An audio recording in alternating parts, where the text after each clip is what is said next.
Hello, I'm Benedict Nagy, superintendent of Clarks Hill Norton State Historic Site.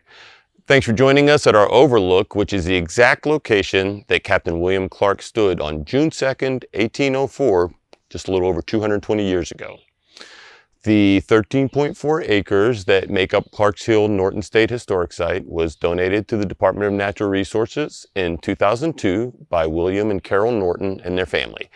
Some of them still live adjacent to this site here. And the State Historic Site opened to the public in 2004, just in time to celebrate the bicentennial of the Lewis and Clark expedition. At the time of the Corps of Discovery expedition, the Osage and Missouri Rivers confluence was just below the outcrop at the end of the Osage Trail here. Due to the natural meandering of the rivers, as well as human activities to maintain a consistent channel in the river, the confluence of these rivers is about 6 miles away today, near Bonnet's Mill. On a clear day, when the leaves are off, you can still see both rivers from this point. At this site, a visitor can experience natural plant communities, indigenous history, and European explorations. Let's start by talking about the natural communities. This site was and continues to be heavily impacted by invasive species such as honeysuckle, oriental bittersweet, and several others. There have been a total of 28 different invasive and exotic species found on this site. These invasive species can have an extremely detrimental effect on native species. They will typically use resources that would be available for native species, and they can be highly aggressive, spreading quickly. In addition, they replace the native species that our native birds, insects, and animals depend upon for food and shelter.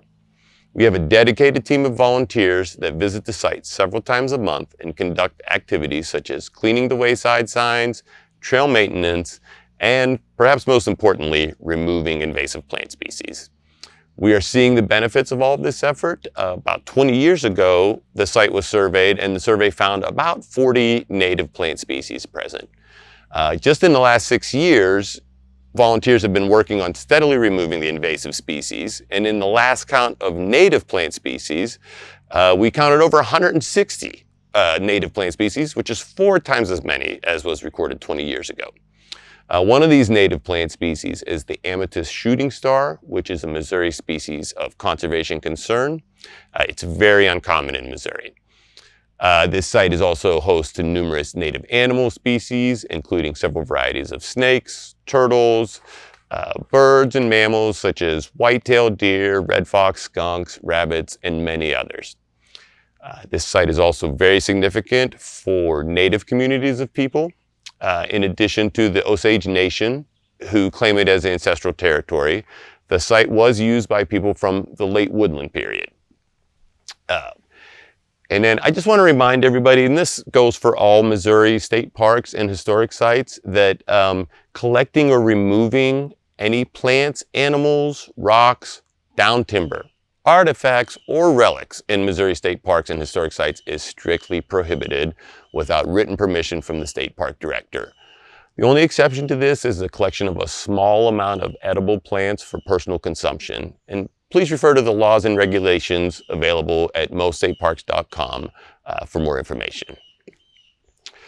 We also want to remind everyone that while there are no federally recognized tribes in Missouri today, the descendants of these native people still live here and are part of our larger society. Indigenous people's history continues to be an important part of our culture. And then fast forward to the present day, and we at Missouri State Parks continue to manage the site with an eye toward history, restoring natural communities, and providing recreational opportunities for the citizens of Missouri. We continue to maintain the trail, parking lot, and wayside signs. I want to remind everybody that the site is only open from sunrise to sunset, and we are working on replacing the automatic gate that will help keep people out of the site at prohibited times.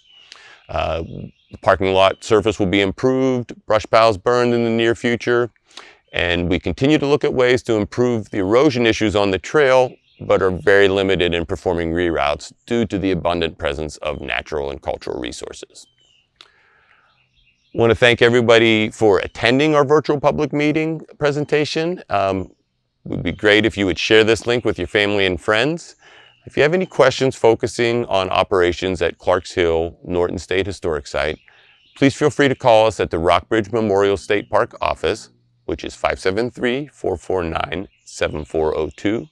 You can also email us at rockbridgememorialstatepark@dnr.mo.gov, or use the comments section of this video to provide feedback. If you have questions or comments about Missouri State Parks more generally, you can always email moparks@dnr.mo.gov. I want to thank the citizens of Missouri.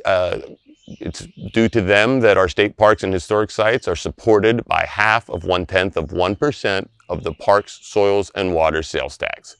This funding ensures that all of Missouri's 93 state parks and historic sites will continue to provide free access to the public.